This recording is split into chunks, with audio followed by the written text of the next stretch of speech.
So that is aging right there. It's this, what we call DNA methylation pattern that changes over time, and I can read that and tell you how old you are exactly, within about 5% error, and predict when you're going to die, unless you... This video is sponsored by InsideTracker, and you'll hear more about them in just a minute. I think you gotta have a dream. The School of Greatness. Really? Yeah. Please welcome Lewis Howes. You are teaching people how to understand reverse aging, really, and how to live longer, how to live younger, and how to reverse aging is kind of one of the main things you're known for, correct? That is correct, yes. We were talking beforehand that is a massive fear. Death is a big fear for a lot of people. Some people you meet who are spiritually enlightened and they're just like, I know this is a part of life and it's okay and it's going to be fine. But you have experienced things on the other side where it hasn't always been as pretty to witness death. And I'm curious, I want to talk about why you got into this field in a second, but I want to give people a few hacks that you've learned recently to help people with the reversing aging process. What would you say are a couple daily things we can think about or do to start reversing that aging process? Yeah. Well, we now know enough that you can definitely slow it down. And we've had some breakthroughs that seem to reverse it as well, though they're still experimental. But we're talking about one day being able to reverse the age of the body by 50, 75%. We do that in mice now. We can cure old age, blindness, and this kind of stuff. But importantly, what can we do now to stay alive till those technologies come online 5, 10 years from now? So if there's one thing that I could say to everybody, if there was only one thing, it would be to eat less often. Okay, I used to say eat this or that, but actually I believe that when you eat is just as important as what you eat, perhaps even more so. And so I've changed my life accordingly. So there's that. You know, there's the exercise thing, but that's really true. And I'll tell you why it works, actually. That's important to know. And, you know, you're a fit guy, so you're doing all those things. By the way, you look really young. Thank you. Right. I would have thought maybe in your 20s, but you're actually in... Late 30s. Yeah, I'll be 39 in 2 months. It's impressive. Yeah, I mean, you can't even see the stitches. Exactly. No, it's really great. You haven't aged since I first met you, and that's been a while. Yeah. And then the third thing would be to eat plants, more plants, but plants in particular that have been stressed out. So you can stress plants before you pick them. There's organic, of course, but you can pick the fruits and vegetables after they've faced adversity. A lot of light, not enough water, not enough nutrients. And there's a whole theory that we have behind that. But in general, how do you know a plant has these molecules that I'm talking about? The stressed out molecules. Yeah. So plants need to survive just like we do. And those molecules, they protect the animal and the plant. And when the plants get perceived adversity, let's take a grape vine, okay, that you know, make red wine out of. And I'm the guy that said red wine is good for you and resveratrol, and that blew up 30% sales in red wine 2006. But so let's take red wine. So that before you pick the grape, you typically dry out the vines, or you hope that there's not enough rain. And then the grapevine gets stressed out, not mentally stressed, but you know, it's fearful that it could die. So it starts making these what are called polyphenols. And a phenol is just a ring of carbon with some hydrogens on it. And poly, obviously more. So this resveratrol is 2 carbon rings with some little 8 OHs, oxygen, hydrogen. They make a ton of it. And it's bottled in red wine. And that's why, one of the reasons why you'd probably have some health benefits when you drink red wine in moderation. Right. And when you take resveratrol as a supplement, it also has similar benefits. It's found in clinical trials. Wow. So what? In the supplemental form. Yeah. So I've been taking resveratrol myself for over a decade now, probably 14 years. Is that what covers up the stitches? Yeah. Right. Actually, people on the internet make fun of me. They say, you know, you've had work done. Right. And I'm now 52, so it's getting up there. 52. Yeah. Wow. Yeah, time's it's hard to stop that one. Right. But anyway, these molecules, you know a plant has them when the plant is full of color. So try to have a variety of colors. Don't get the white insipid lettuce. Get the bright orange, whatever, organic. If they've been kept in a greenhouse at perfect temperatures, that's probably not the best kind of food to eat. Really? Yeah. And I've gone more plant-based. I know there's a lot of people that love meat. I love meat. I wish meat was super healthy. I'd eat it all day. But based on the scientific The science- trials and studies. Yeah, and you know, on social media, there's a lot of debate. So I don't mind going up. There's so many, against but them. there's so many people that talk about meat who swear by it, and a lot of them look young. You know, a lot of them look really lean and shredded. Yeah, and they will. You know, I've lost all this body fat from eating meat and the meat-only diets and all these things. I've gotten rid of the eczema. I've gotten rid of the other, you know, Sure. allergies or whatever might be, you know, challenging them in those times. So you hear certain studies of this from people, but I guess having that diet for 40, 50 years, we haven't really seen that, right? It's like, okay, maybe it works for 5 years or 3 years, but how does that affect you with aging long term, right? That's right. So I've had debates with Joe Rogan ad nauseum about this. So what the way to think of it is that you can mimic adversity or abundance. And the abundance is the steak, and what I do is the adversity, which is not as much protein. Interesting. And there are systems in the body that sense a slight deficiency of protein, or at least a lower level, and kick in the defenses that we think make us live a long time. But you can go to abundance and you'll feel great, can look great, you can build muscle a little bit more, not a lot more, but a little bit more. But that, when people say that works for me, it's, you know, within a few years of time frame. I'm talking 50, 60, 70, 80 years, like you said. And that's what I'm betting on. Otherwise, you're burning the candle at both ends. Now, one way to do it perhaps is to spend a year on a carnivore diet, fix yourself, bulk up, and then switch, and then maybe go back and forth. There's a lot to be said about variety in biology. And in the case of resveratrol, when we gave resveratrol to the mice, not every day, but every other day, that was the best lifespan extension. Not giving it to them in abundant formats, but in every other day or Pulse it. sporadically. Really? Yeah. So what happened to the mice when you gave it to them every day as opposed to every other day? They didn't statistically live longer unless they had some other adversity, which in that case was a high-fat diet. And then resveratrol worked really well to protect them, and they lived longer. Wow. So have high-fat diet and that supplement. Then if you're like a mouse, if you are a mouse, then you will do pretty well. That was benefiting them, got you. But for a human, how would that impact? Well, we don't actually know. There's been a number of studies. If you take a high dose, so I take 1 gram a day and a tiny bit of yogurt every day, and that's important. If you mix it with water, it'll sink to the bottom. It won't work. It won't be absorbed into the body. Really? So it needs to be, you can't just eat it, drink water, put it in a pill format and drink water. It's got to be so that's a real tip, is you got to dissolve it in something, a yogurt or some olive oil, for it to get in. It doesn't dissolve in water and it won't like penetrate the system or what? Yeah, You just it'll kinda flow straight through. It's little crystal lumps. So a lot of these plant molecules, there's one called quercetin, physetin, resveratrol.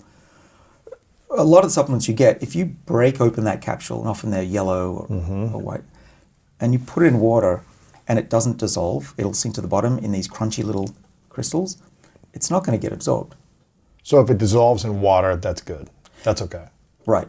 Okay, that's fine then. Some vitamins will, but most of this stuff from plants is going to be just straight through the body. A little bit will get absorbed, but if you take it with yogurt or some food, we actually know you get 5 times the levels.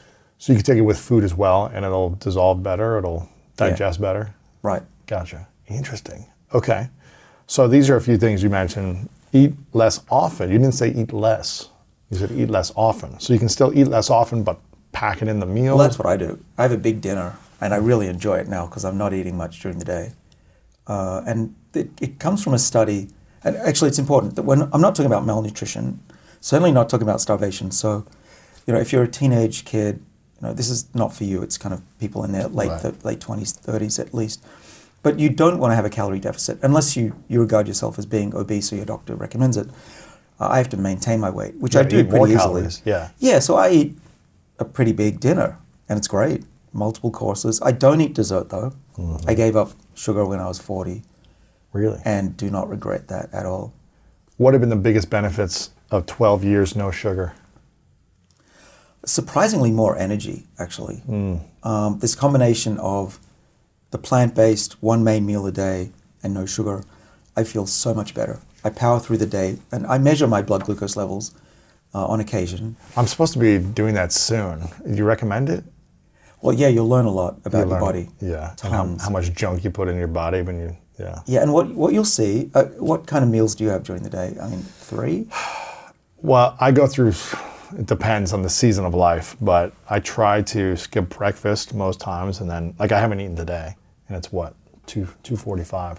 So I just had a coffee and some ghee, and then, yeah, I'll maybe have like a protein bar in the afternoon, and then I'll have a dinner. But it all depends on the season of life. Sometimes I'll have breakfast and lunch and dinner, but sometimes I'm fasting, so. Okay. But it sounds like you're on your way. Yeah. You're doing something, which Yes. is good. Well, you're obviously doing something. Yeah. You look like a kid, man. That's great. Whatever you're doing, keep doing that. But yeah, you want to have this period of about 18 hours at least to let your body produce its own blood sugar. And so your blood sugar actually comes from your liver. It's called a process, gluconeogenesis. Okay. Gluco, sugar, new, genesis, obviously. And what I saw in my blood levels when I was measuring it, and I do this maybe every month, is contrasted to what somebody who eats 3 meals a day, it's super steady. I have this green line across here, and it's wiggling here, and then I have dinner, it goes up a little bit, but never out of this zone unless I eat a chocolate or something. With the blood sugar levels is what you're saying, right? Glucose levels, Glucose levels, not blood sugar level. Well, it's called blood sugar, but glucose is the glucose. molecule. Yeah. And so it goes up a little bit when you have dinner, but it's steady throughout the day. For me. For you. Because I've trained my liver to do that. To produce it at that level. Well, it's really smart. It knows what I need, and I power through the day. So I feel so good. I never get the brain fog. I never feel hungry. Well, not very. And I certainly don't have that, oh, I'm caffeinated, got a jitters kind of thing. And that's because it's steady. And I've measured myself eating 3 meals a day. And this is what happens. This is a typical person. Breakfast, huge spike. It goes up 150, 200 units. And then you'll feel good for a while. And then 3 hours later, it's called postprandial, your body puts out a ton of insulin through pancreas. And it'll shoot down, pulling the glucose out of your bloodstream into your tissues. But it'll overshoot. The body just now goes down. So I'm here. An average person goes up here, down there, and now I can tell, now I'm hungry, I can't think, I need a snack, right? And it's down here. And then what do? I go and have lunch or a snack. It's back up here again. Mm-hmm. And then that's happening 3 times a day for most people. And that's the problem. You know, if you just want to not worry about food and have a lot of energy and think really clearly, you want that. People age at different speeds, and the date on your license may not represent your inner biological age at all. And if you're looking for ways to extend your health span and slow down the aging process, the keys to your health and longevity run in your blood. That's why InsideTracker provides you with a personalized plan to boost your metabolism, reduce stress, improve sleep, and optimize your health for the long haul. It's created by leading scientists in aging, genetics, and biometrics. InsideTracker analyzes your blood, your DNA, and fitness tracking data to identify where you're optimized and where you're not. You'll get a daily action plan with personalized guidance on the right exercise, nutrition, and supplementation for your body.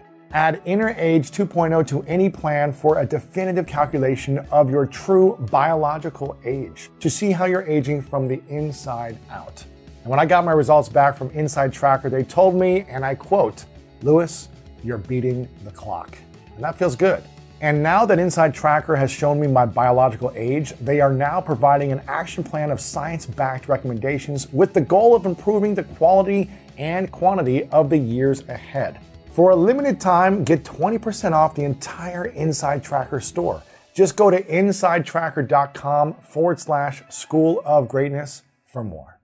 So what are other ways of reaching that kind of even blood sugar level or glucose level? Is it doing the 1 meal a day? Can you eat smaller meals, throughout the day? How do you stay consistent? What are the different ways to do it? Yeah, well, you can eat small meals in small bits during the day. That's the old way of doing it. Mm-hmm. That's what nutritionists like eat 5 times a day, but small. Yeah, I don't believe that. Then you're spiking it 5 different times, right? A little bit, yeah. But really what you want is for your body to get the thought that it could run out of food. Uh-huh. This is the adversity mimetic. Okay, you always want your body to feel like you could die next week. What are the benefits of tricking your body to think it's going to die in a week? Well, it's not having food in your mouth for most of the day. Mm-hmm. It's running and lifting things. Right? We know these are good for us. Now I'm telling you why. and I can tell you about the genes involved too. And then you can also change the temperature of your body. That also puts a bit of a shock in your body. It's called the whole thing is called hormesis. What doesn't kill you makes you stronger. Yes. And you know that. Yes. Yeah. You become resilient and long-lived.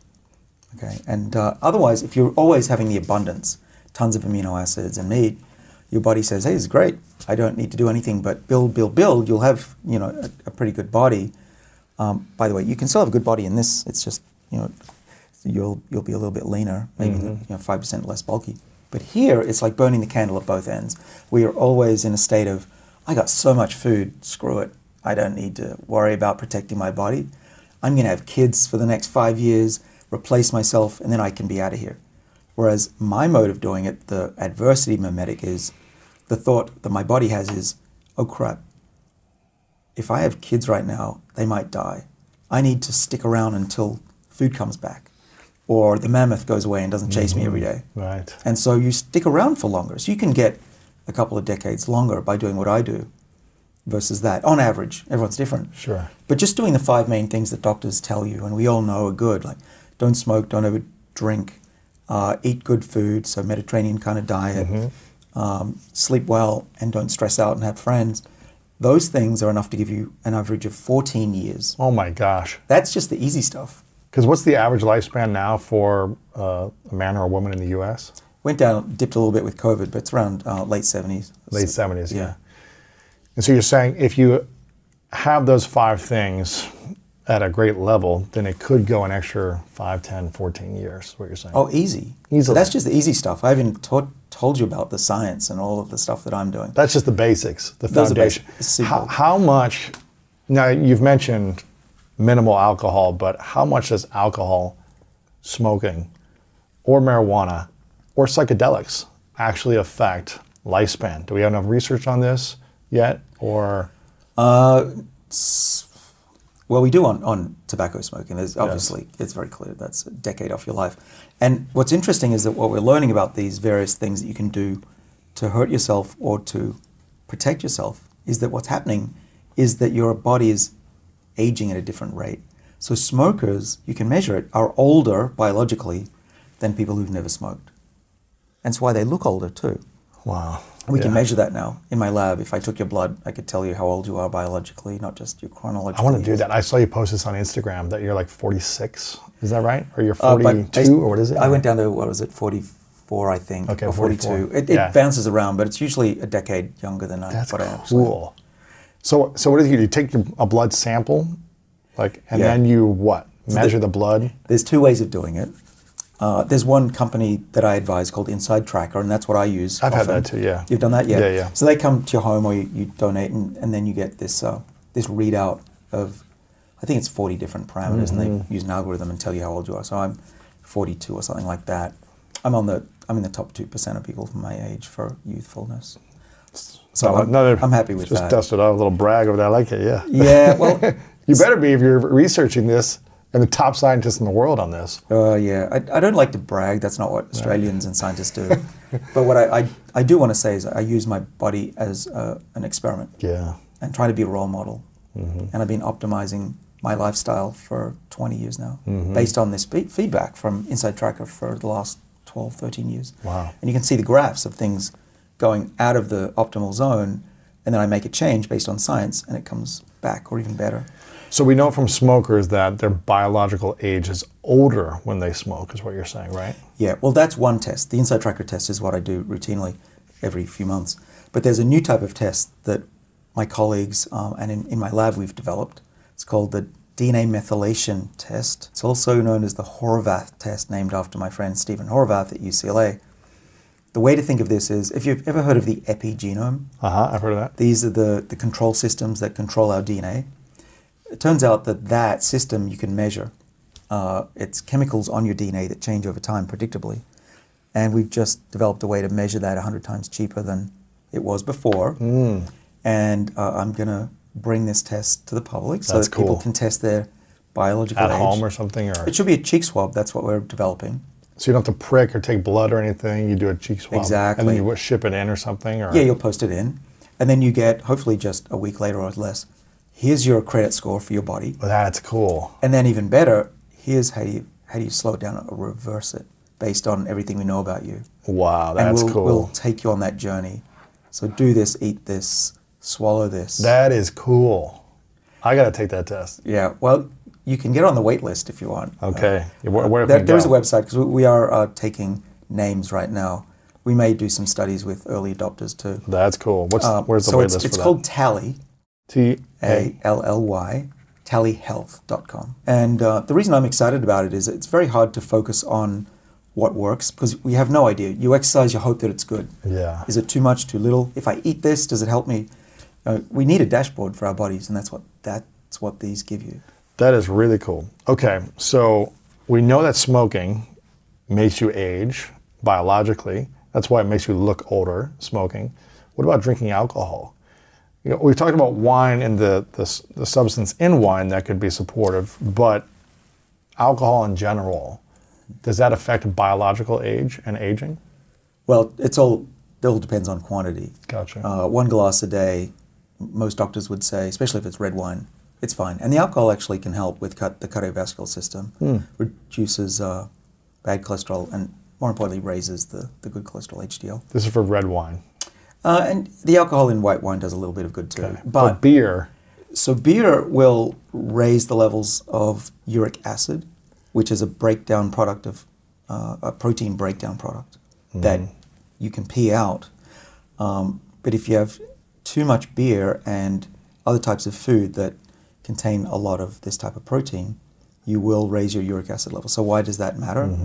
It's becoming very clear that if you have high uric acid levels, your body will age faster. we just had Dr. David Perlmutter on, who has a Exactly. book about uric acid, talking about like this is one of the root causes of poor health and aging faster and things like that. So Well, I talked to him a alcohol, lot. you talked to him a lot? Yeah, I actually was one of the first people to read his book before it came out. Yeah, it's and really good. It blew my mind. Yeah. I now measure my uric acid levels. You can get little test strips. You can just buy them Pee on at it. the usual. You just pee on it? or No, how's you, it? you swab it? spit on it, and 10 seconds later you see your uric acid levels. Yeah, And so the lower the level, the better. right. The higher the level means there's risk for what?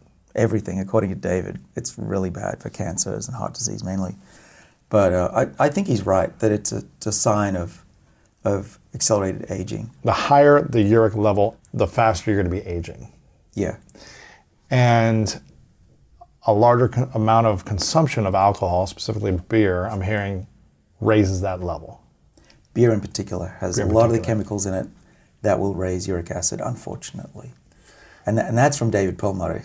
He gave me a list of foods. And I saw beer beers. on there, like, oh, that sucks. Now, is there any benefit to beer in biology, in science? Does it help you improve the quality of your health? Does your brain get better? Does your body, your system get better? Does it make you younger at all? Or are there no benefits to beer biologically and in your brain? There are benefits because there's alcohol in there, and a little bit of alcohol is good for your cardiovascular system. But there's other things that's good for your cardiovascular system For sure. too, right? That you don't need. so beer on the list of alcohols is at the bottom for health, Got it. mostly, unless it's full of sugar. Like those very sweet wines, I think would be a problem. But beer does have a lot of vitamin B group vitamins, B3, tons of it. But you can which get is that good. in other ways too. You can. So what can you do? I mean, you got to live as well. Right, I hear I you. don't prescribe a life that's prolonging and feels longer. You got to live a little. Right. Enjoyment, the enjoyment of the richness of life, yeah. Right. Though I am trying not to drink alcohol these days. I've never been drunk in my life. Yeah, amazing. Never been drunk. I don't find it amazing because I just never found I never had the desire to do it. I like tasted some when I was 16 and I was like, I don't understand why I would ever drink this. Plus it was also for me, maybe that's one of the reasons in your mind I look younger, I look like I haven't aged more, is because I found it as an advantage in sports. When everyone else was drinking, I was like, oh, it's weakening their immune system, it's making them slower mentally. This will give me an edge in athletics. They were hungover after games in practice, and I was like, I'm going to be sharp. And so I just kept on with it. I was like, this is just going to make me sharper. Now, I have my other vice. I use sugar in other ways. This is my vice. So I'm not perfect. But Does alcohol make you look older too? In excess. In yeah. excess, gotcha. Yeah, yeah. So a little bit every day is okay, a little bit. But most doctors, like physicians, would say if you overdo it, you will age. And actually what you do as a researcher is you look at people who live a long time and compare them to either their twin, which has been done, or family members. Interesting. Yeah, and actually how you live your life has a massive impact on how long you live. There's a twin study. They took identical twins, genetically identical, in Denmark, and they said, okay, let's look at them through their life. And there were massive differences in how they looked and how long they lived. And when they went back to see what the causes were, they could figure out, first of all, that 80% of their lifespan was determined by how they lived, not their genetics. You mean the way they felt about themselves, the people they hung out with, their environment, the activities they took on, or what do you mean? Well, mostly their lifestyle, what they ate. Did they smoke? Did they drink? Did they exercise? Those did are the they big sleep things. well? All that stuff. Right. Okay. And those that did all the good things, the same genetics, twins, born the same day, one could live 10 years longer than the other. Now, this is what I'm curious about. Were these twins hanging out all the time? Or were they, because usually when you're hanging out with someone all the time, you pick up the similar habits, right? You pick up a similar lifestyle habit as your parents, as your partner, and you kind of eat the same things. It's really hard to be like, I'm going to drink every day and I'm not going to drink every day if you're living together and in the same room, right? Yeah. Yeah, I don't know. So I wonder how that is. Yeah. Maybe they got separated at birth or something. Interesting. But it does tell you a lot. The fact that 80% of our future health is in our own hands is liberating. That's really cool. Because often we think, it's not going to make a big difference. It really makes a big difference how you live your life every day. Focus on that. And one thing that I do is I look at my future self and I ask myself, what's that guy saying to me today if he could speak to me? What's he saying? Please don't eat that. Exactly. Please don't drink that anymore. You had enough. Like, you're going to hurt me in 10 years. Yes, that's how you need to think about it. It's coaching yourself 10, 20, 30 years out. Right. It's interesting. I asked David Perlmutter, I said, what are some things you wish you would have done sooner to improve the quality of your health? And he was like, flossing. I didn't go deeper into that, but I remember him saying that. And I was like, there's wisdom in whatever it is. Maybe he had some gum issues or something he had to deal with at one point that was really affecting him for a year or two. I don't know. I'm just making this up. But if he could go back, he'd be like, I wish you would have done this better so I didn't have to suffer later, right? Yeah. What are the things you've done or you're doing now that your 10-year-old self will be so happy for? Like if he was in front of you right now, he'd just be hugging you and high-fiving you nonstop. The things you're doing that he will appreciate in 10 years. And then what are a few things that he's going to say, man, I really wish you wouldn't do that right now? Oh, yeah. Okay. All right. So let's see. So I measure myself so I can speak scientifically, not just that it makes me feel good. It's the one main meal a day. He would be grateful for. I'm sure of it. And as a result, I'm leaner and more ripped. I hate to say that word. You look lean. I am lean. You look really lean. I've gone shredded. over the last 2 years from 150 pounds to 133. Yeah, you look leaner even from the first time I had you on. Your face is leaner and chiseled. Yeah, I don't think I can lose any. I want to lose any more. Yeah, I need to go back to the gym and do a little bit more. So the one meal a day, but you weren't doing one meal a day, what, 5, 10 years ago? No, I only started during the pandemic. This is new for me too. It's hard actually when you begin. Very hard. You feel hungry because you've got those crashes that make you really hungry, and you've got this hormone called ghrelin that makes you hungry. But once you get through that, it takes about 3 weeks. Mm-hmm. So anyone who tries it, make sure that you don't give up early. Just power through, and then your liver will wake up. One main meal a day. So that's one. The other thing I think that he will be happy is don't eat sugary foods. Oh man. Yeah. Don't eat that cake. So at a restaurant, when they say, do you want dessert? I always say no, but then I'm hoping that someone at the table orders what I want. Yeah, that's all. But that's all I need. Right. I need to taste it. I don't need to fill myself with a cake. Gotcha. Because you still want to enjoy your life and live a full life, but you don't want to, in 10 years, be like, why do they eat cake every day? It's not worth it. Yeah. Really. Your future self will thank you for it. Lifting weights, I know you do that, so I need to do more of that. I got a standing desk. So most of the day I'm standing, which is great. Again, you have to get used to it. You'll feel tired for the first few weeks. Yes. Your legs will. I'm now mostly focused on eating plants. When did you start that? That's recently. Eating mostly plants. Yeah, I've switched. I love meat. I wish that I could eat more. But you just got to look at the science. There's some really good studies of thousands of people who just look at how long people live and what they eat. And I mean, it's not even an argument. But there's so many people that bring in the argument, well, all these people have cured these diseases or whatever, gotten rid of these things from meat only. But people make the argument, right? Like you see it online, people making the argument for meat. So where are they finding these research studies of people living longer on an only meat diet? I don't know.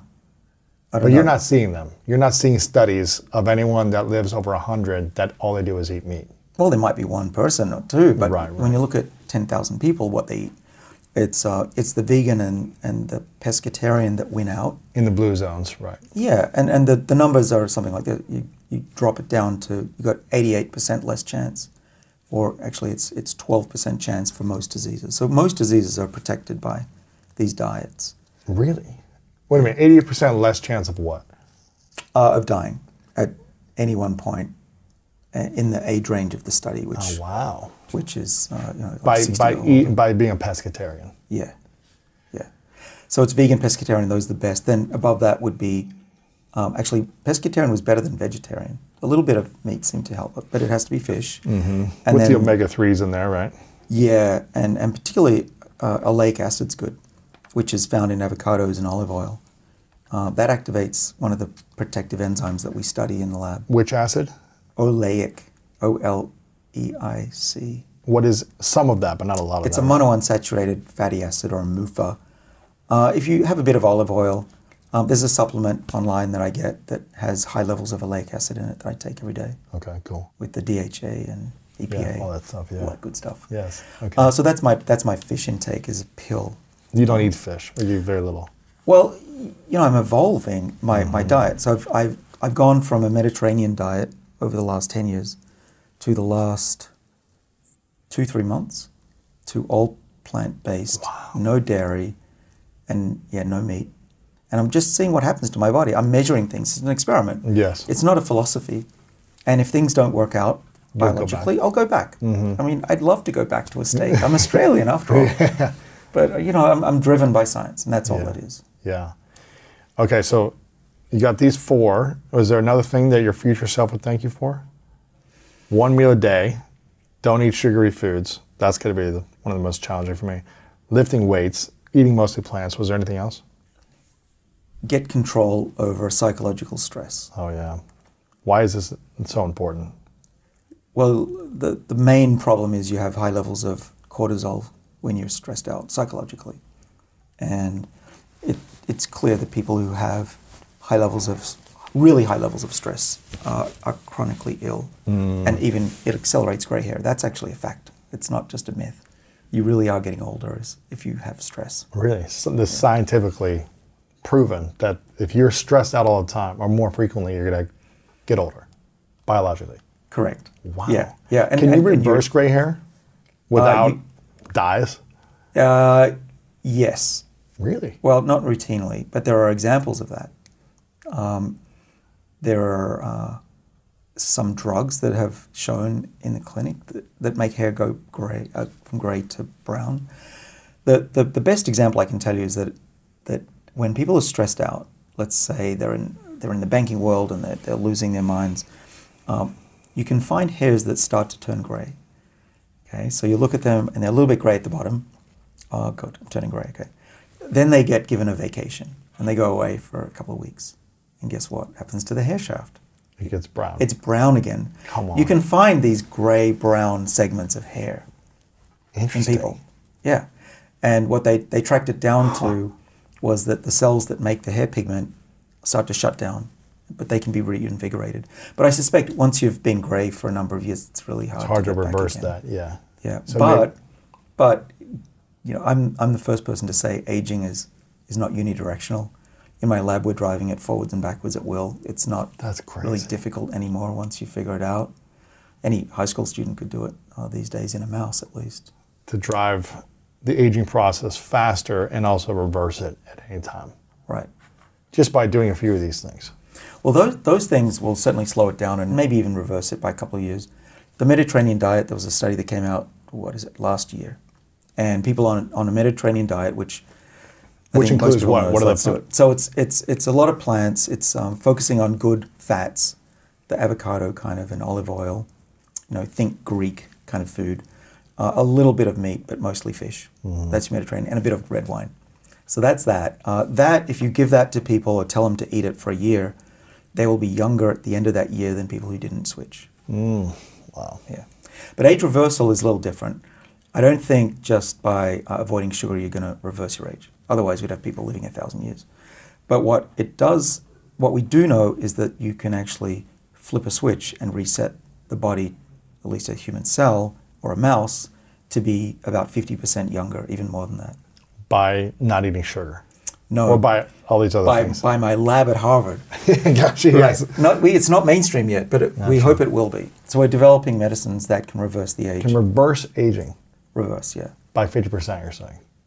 At least 50%. Wow. We do it in the eye all the time. We've just published this about a year ago, that we could reset the age of a mouse's eye so that it went from being blind to having a young eye again. That's crazy. And then it stays young. And then the mice get old and die with young eyes. No way. So they can keep looking like sharp and clear and 20/20 vision, right? But the body shuts down. Yeah. So now what we've done is possible? we've learned how to age mice. We can do that. We understand aging well enough to do that. So we drive their age forward. So we have a twin mice. If you come to my lab, and I got to see this in Boston.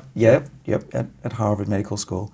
We have mice that are twins, and they're born with black hair. And when we age them, they get gray hair. And so you've got these twins in the same cage. They've grown up, eaten the same stuff. One's gray and one's black, same age. But we've aged one 50%. That we've been doing for a decade. That's in my book. That we've been able to do. That's not hard. You've been able to age them. Aging things has been easy. Yeah. I know it sounds crazy. Eat poorly, don't sleep well, have a stressful environment. Yes. Well, we do it a little bit more differently. Yes. We use an enzyme to cut their chromosomes, and that accelerates the changes. Oh wow, interesting. Okay. Yeah. But here's the thing. Now we can take those mice. What we're doing in the lab now is not just reprogramming and resetting the age of the eyes of those old mice, but the whole body. And you've already done that. It's in progress. We have crazy. We have a mouse called Lisa, who's our first test case, and she's having her age reversed right now. Have you been seeing she had white hair or gray hair? Yeah. And is it and frailty and sickness? Well, we'll see. It's in progress. the bones are yeah. We're hopeful. We've reprogrammed a middle-aged mouse and let it go for a year, and it seemed healthier. It didn't have any more cancer. If anything, it had less cancer. But here's the thing with science: you have to do what the reviewers, the judges of your paper, tell you to do if you want to publish it, which is our currency.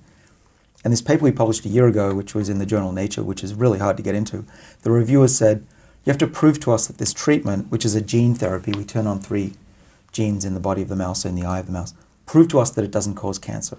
Right, that's one. Yeah, but how do you prove that? Well, we had these mice that we're hoping to make live for another 3 years instead of 2 years.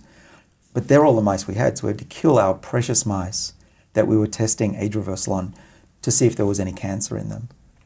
Now, there wasn't. There was slightly less, but we've had to go back and restart. But there are technical challenges to reversing aging right now. The gene therapy it's not easy to give the genes to the mouse or the human. I mean, theoretically, you'd come to my lab, we could inject ourselves and see what happens. We won't do that, but theoretically you could. But the problem with it is, A, we don't know human safety. Right. The other problem technically is that trying to give these genes to all the cells in the body is hard. If we inject a mouse with these gene therapies, so they're viruses that carry genes, we can get it into the eye, just put it in the eye in a needle. And it won't go through the rest of the body? No, it stays in the eye. That's what's great about that as a therapy. It's not going to cause Really? cancer in the liver because it's stuck in the eye. It's also not going to ignite or turn on your immune system if it's just in the eye. It's called immune privileged. The eyeball is. Yeah. But isn't it connected to the brain? Isn't it a part of the brain? Yeah. From Huberman saying it's a piece of the brain? Yeah, it does. Actually, So does it go into the brain. brain that way, or does it stop in the eye? No, our gene therapy will travel all the way into the brain. That doesn't go into the immune system? No, it stops there. But does it cause tumors in the brain? No. Or Thank goodness. No, we haven't seen any evidence of tumors. Interesting. But what we need to do is to develop these viruses and eventually chemicals and a pill and a supplement that can do the same thing and spread this age reversal throughout the body evenly. And we don't have good technology to do that yet. Mostly it goes to the liver and to some other parts of the body like the spleen. So it spreads right now. Spreads, but imagine being able to take a pill. So what we're doing in my lab right now, so some people forget that I'm a professor because I profess too much. But I have a lab of 20 people, a lot of students and budding, what we call postdoc PhDs. And their goal, one of them is to understand how do you reset the body? Where is the backup copy of youth? We don't know where that is yet. We know how to flip the switch, but where it's stored, we don't know. We're looking for the hard drive. So there's that. But also, I think one of the coolest things is, can you reverse the age of the body with chemicals? And by chemicals, I mean maybe a plant molecule or something in food. And there's some evidence. There's a study that just came out of a chemical that we all make in our bodies, not a lot of it, called alpha ketoglutarate. There's probably 10 grams of it in our body is my guess. But if you give people, I think it was 1 gram a day, but don't quote me on that, but it's a high dose, and measure their biological age with this test that I was telling you about, looking at the chemicals on the DNA, they claim, all right, it's a big claim that within 7 months, they went back 8 years. Come on. In age. I know, it's crazy, isn't it? So there was this study that already came out. It was a recent study. A few months ago. Are you guys, now what happens in the scientific world? Do you guys, scientists go and try to discredit this or disprove it? Oh yeah, that's our job. Our job is to be skeptical. So you go in and say, okay, I'm going to use the exact same protocol you used and see if I can discredit this. But that if you do it and then it works and you take the blood draw and the biological age is the same, then you say, okay, I reviewed this paper and it's either works or didn't work. So what needs to happen in order for a paper to actually be credible in the science world? Lewis, that's a really important question because science works this way, and a lot of people don't understand how hard it is to get something proven in science. If you show it once, no one's going to believe you. It has to be shown not just once, but probably 10 times. Really? And it has to be reproduced independently by someone who's not your best friend, who gives no crap about your career. And if they cannot disprove you, after a few years, you might actually be right. But it takes this vetting. So these new studies that come out in the press about, eat this, you'll be fitter. But if it's one study, it doesn't mean anything. No, usually it's pull the other one. Like interesting. This one. Fortunately, I haven't had that happen to me where we put out something that was disproven, but it happens all the time. Right. But I think scientists shouldn't be fearful of making mistakes. Mm-hmm. It's the same in business. You got to take a risk and go for it, and that's progress. But it's pretty brutal when scientists make a mistake. Sometimes it's inadvertent, sometimes it's just too complicated, or they make wrong conclusions. But you can have careers destroyed by being really wrong about something. So what's this paper giving you hope about then? Even though it's not fully vetted yet in the science world, but what is it telling you? Well, let's imagine that even only 10% of it is true. And you can go back a year or two. Yeah. That's still a freaking big deal. And that's by just taking a supplement? It's a supplement, alpha ketoglutarate. I have nothing to do with the company. I'm not. Have you taken this before or no? It. I am taking it actually. Now you are. I'm taking it after that study. Really? To see what happens. I'm measuring my biological age fairly frequently to see what happens. I'm the guinea pig. You're the guinea pig. Alpha, what is it? Keto. Glutarate. It's just a little chemical that the body uses in what's called the citric acid cycle or TCA cycle. It makes energy in the body. Mm. But it also has this other role. It's used as fuel to control the clock. How so? I can draw it if you want. Yes. I know we have a whiteboard somewhere. We got a whiteboard. All right, let's do that. I'm left-handed. I'll see if I can do this for everybody. Okay. So here's what I'm going to draw for Lewis and the rest of you. All right, DNA is a long string of a chemical in the cell, which is 6 foot long in every cell. A DNA is a 6 foot long chemical in a cell. Yes. Okay. But it has to be wrapped up. In the cell. It's wrapped up in the cells because it has to fit into a microscopic little bag of membranous bag. Okay. And there's 6 feet of those. Okay. When you add that up, over your whole body, you can go to the moon and back 8 times. That's crazy. That's how long this chemical is and how. But it has to fit in your body and into a cell. It has to be wrapped up, and that's partly what's controlling which genes are on and which genes are off. So let me draw DNA as a line here. All right, so I've drawn little circles on a board, and these are called histones. These are the DNA packing proteins. These allow that string to be put into a microscopic size. Okay. And the way they do it is that the DNA, and this is now DNA is this little line I'm drawing. It goes around about 2 times. It's so fascinating, the human body. You know, when you see how complicated the body is, it's hard to imagine how it actually happened. But 4 billion years is a long time for something to happen. Right. All right. So now we've got this DNA molecule wrapped around proteins. My point is that these packing proteins are not evenly distributed. Some parts of the DNA are totally packed. So this is your DNA. This is your double helix. And there's a code on here. A. Some of these are T's. Some of these are C's. And some of these are G's. Okay, and that's the code. But it could be A, C, T. Okay, it can be any order, though. Yeah. A, T, C, G. Yeah, and there's billions of them in this strand that make up this chemical. And, you know, we have 23 different chromosomes. So they're split into 23 chunks. Okay. Okay, 6 feet divided by in 23. And this letter code is what tells the cell how to make new proteins, how to behave, and it also encodes the genes for every type of cell in the body. So this code here might be the gene for a nerve cell, but there's a problem. This DNA is also going to be in a liver cell.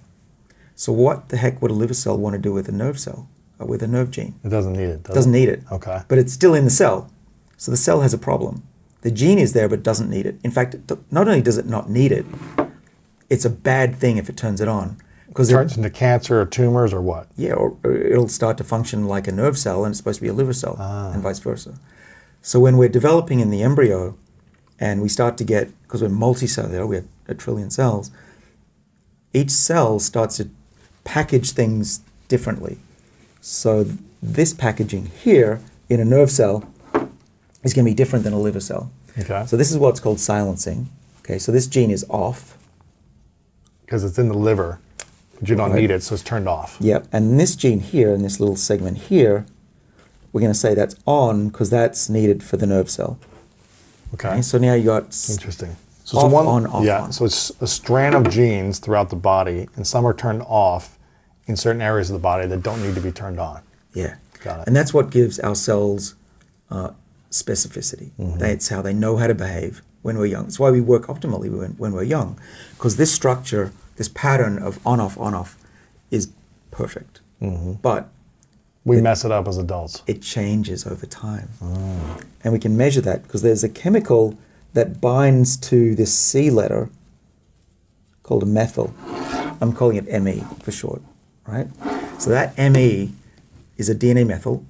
A methyl is pretty simple. It's just a carbon with 3 hydrogens on it. But it's a chemical tag that says, in this cell, can you please keep this gene off forever?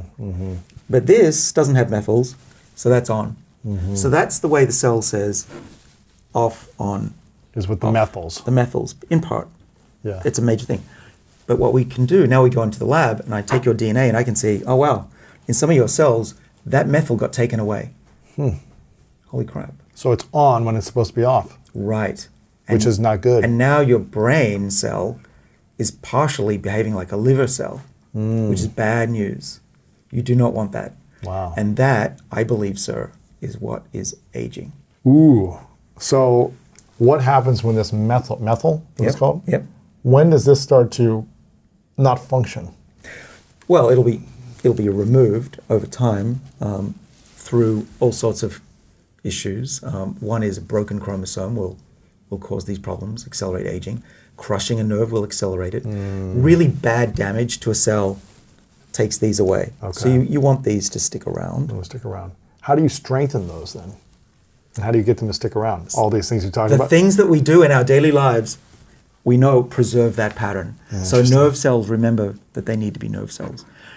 But here's the thing. Now we have the technology to put them back on where they belong. We do. Yeah, the reprogramming stuff I just told you about. And somehow there's a backup copy of this pattern in cells that we can turn on, and it takes a few weeks. But that's how we reinstate youthfulness in the body. That's pretty cool.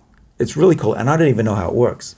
Somehow the cell remembers that if that's missing, it needs to go back on there. And it puts it back in. We don't know how. Maybe there's some other chemical on here that we don't know that is a flag that says this is where it should go if you want to be young again. And we're looking for that right now. That's fascinating. So that is aging right there.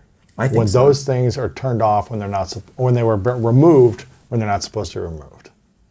Yeah. And sometimes you get one over here that shouldn't be here as well.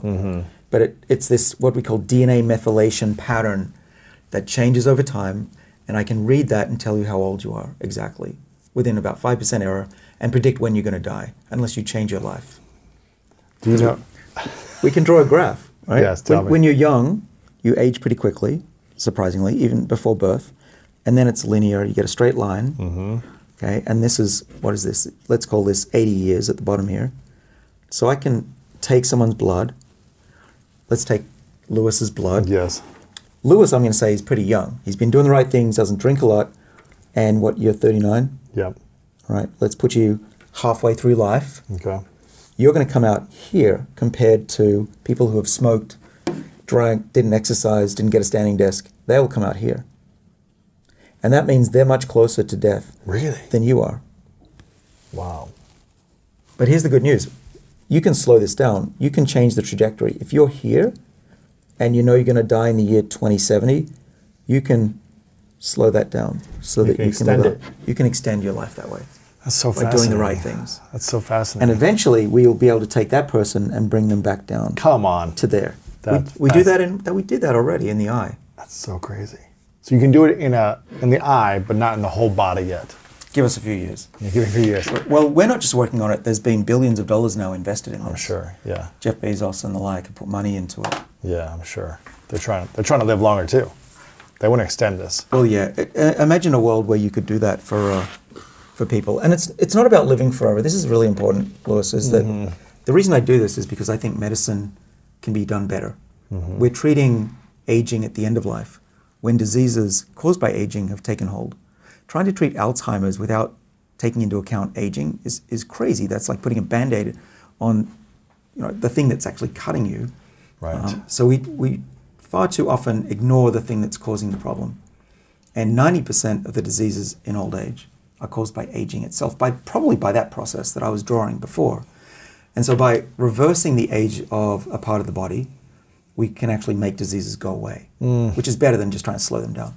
And we know, well, I should say we don't know. In biology, we never know anything. It's not like physics. So in biology, we think what's going on is that if you can reverse the age of an Alzheimer's brain, that mouse will not have Alzheimer's. And we're doing this in the lab right now. That's crazy. Can you, when someone has, if someone already has Alzheimer's, are you able to reverse that? Or is that very challenging to do? Well, right now it's impossible. There's no solution for it right now. Right. Once you have it, it's like just trying to do what? Keep the brain active enough to like maintain the memory and that activity as long as you can? Yes. But that's because the cause of the disease, which is aging, is not being addressed. The age of the brain is old. You don't get Alzheimer's when you're 20 and 30. There's a reason, because the brain is young and youthful and can repair itself. And so you got to think of what are the activities that will keep my brain young longer. Right, long enough until we can de-age your brain. And then, so and these are the things you're talking about right here. That'll help with the brain. Do those things. Do these 5 things. Yeah. And you'll hopefully prevent Alzheimer's, or you'll wait longer until you have it. Well, yeah, I mean, that's not even debatable. We know that people who do those things, the kind of things that I do in my life, delay those diseases by a lot, independent of genetics. Now, there are some bad genes. There's one called ApoE4 allele, it's called, that predisposes to Alzheimer's. And we've put that and gene variants like that into mice, and we're giving them the equivalent of Alzheimer's. And we also age their brains so that the mouse doesn't have a 2-year-old brain, it's like 30, 40-year-old mouse brain. So remember, we can drive aging forwards. But we can also take away aging. And we've de-aged those mouse brains that have gotten dementia, Alzheimer's. And guess what happens? What? They can learn again. No way. Really? Yeah, that's in the lab right now. We haven't published it, so I don't want to scoop myself. It's not peer-reviewed yet, yes. It's not peer-reviewed, but I can tell you it's happening. That's pretty cool. And we can also do this in the dish. We grow little brains from human cells. I could make a mini Lewis Howes brain Come on. in a lab. You can make a little brain? I could make brains. From what? Just a I'd take some blood? skin back to the lab. Really? What I would do is de-differentiate, which means put them back to a stem cell state. So make them age 0 instead of age, 85% less, go to 100% less. Now that cell will make millions of copies of itself. We'll have dishes of your cells. And then by applying the right genes and chemicals, I can make anything from those. What? Well, you not can a make car. You can make a but brain. biologically, You can make a brain. We do this every month in my lab. So you could see an actual, you could take my cells of my skin, put it in a test tube, and then It's a little plate like that. a little dish. It's a petri dish, yeah. Petri dish. Yeah. And you can, how big can this brain actually get to? Pretty big. It's like brain. a pea, a big pea. But they think they've got brain waves. We can measure the electrical activity. They think? Yeah, I think they might even dream at night. I'm not sure about that. But they definitely have brain waves. Yeah. Wow. So It won't grow bigger though, huh? It's Well, just the smaller. longer you leave it, the bigger they grow. But eventually, they don't have a bloodstream, so it's right. hard for the Gotcha. oxygen to get in. But they have parts of the brain with different cell types. That is fascinating. Even immune cells in there. Well, I hear they're growing organs and ears and all these other things, right? I mean, this has been happening for a long time exactly. now. This is the cutting edge of biology right now. But here's one of the cool things is you can see these things, and I've got whole plates of shaking little brains. If you go to my Instagram, I've got some photos of this. I want to see check this. it out. They're really cute. Little brains. We call them the little guffs. Do you have a brain? A little baby brain? I don't have my own brain. Why not? Well, I think Harvard frowns on that. Gotcha. You're getting like little mice brain or something, or like little... Oh, that we can do. That's easy. Yeah. But what we do is we take skin cells from people that have gotten Alzheimer's disease or are already old versus normal people who don't get Alzheimer's typically. And we can make mini brains out of those and have a look what happens when we age them to 80 years and then reverse them. And that's what we're doing now, and it's working. Wow. So what will you be able to do then? Will you be able to take the stem cells and inject that into a person who has Alzheimer's? Is that like, in the future what that would be like, or how is that to help them reverse it? So my philosophy in biology, it's better to fix what you've got because it's already assembled. Prevent what you have. Yeah. Well, prevent's the most important. What we talk about today that you do in your life, that's number one. Mm-hmm. That doesn't take a lot of technology. In fact, that just takes a bit of willpower and a change of lifestyle and habit. Discipline, yeah. Yeah, so that's easy to do. But stay alive till these technologies come online over the next 5, 10, 20 years. The important part of it is that we can actually fix what's in place. So in the case of the eye, when we reprogrammed the mouse's eye, we didn't add any new cells. We just woke them up from being old. We rejuvenated them. And then they could see like normal, like a young mouse again. Mm-hmm. And that's so much easier than trying to replace the cells, by putting stem cells in the eye. To me, that is just technically challenging. So you just wake it up. Yeah. And I think we forget that the body still has the information, the DNA, to be young. It's just not packaged correctly. It's the methanols, right? The methyls. Methyls get messed up. That get messed up. Yeah. Gotcha. And put those back on and make those bundles and those loops that say off and on go back to the original pattern. In the same way, it's like polishing a scratch CD, if anyone remembers an old CD. Instead of skipping songs, you polish it, and now it can read the right songs or the right genes at the right time, and that's youth again. That's interesting. But how cool is that? And someone who is 100 years old, who looks 100, most of their cells could be young. They have the information in their DNA to be young again, just put the methyls back on. Could it make them look younger too? Well, of course. So if you're 100, you can make you look, what, 70? I mean, how young could you look potentially? Well, yeah, this is where my colleagues start to get upset. But there's no biological law that says we can't rejuvenate externally and internally. We've done internally, that's easy. Right? The eye looked younger when we looked at it. Its shape, the structures that are complicated went back to being young again. It should be true for the hair and the skin as well. Really? But we haven't seen it yet. Well, we've got that experiment in progress. Lisa is being rejuvenated right now. That's fascinating. Do you have a video of Lisa somewhere on your Instagram? I want to see this. Yeah, Lisa is on my Instagram. Okay, I'll check it out. Yeah, it's a couple of mice. The brother is there. Oh my gosh, this is fascinating stuff. What are the 3 technologies that are coming in 5, 10, 20 years that will be connected to us or we'll be using to really help reverse aging? Well, connected to us is important. We're living in an age where we're going to be fused or at least stuck to machines that measure us all the time. That's happening now with Levels and these other, devices, right? Yeah, Levels is just the first foray into that. I talk a lot about it in my book, about where we're going from having a big patch that measures one thing to having a patch under the skin that measures thousands of things. That's crazy. And in the future, and it's not that far away, we will have on our phones an avatar that tells us how we're doing and what we should eat, where we should go for lunch. We're deficient in that, or if we're going to have a heart attack next week, get to the doctor now. That's fascinating. So why couldn't we live another decade on top of what I'm doing, just by predicting diseases, by measuring things constantly?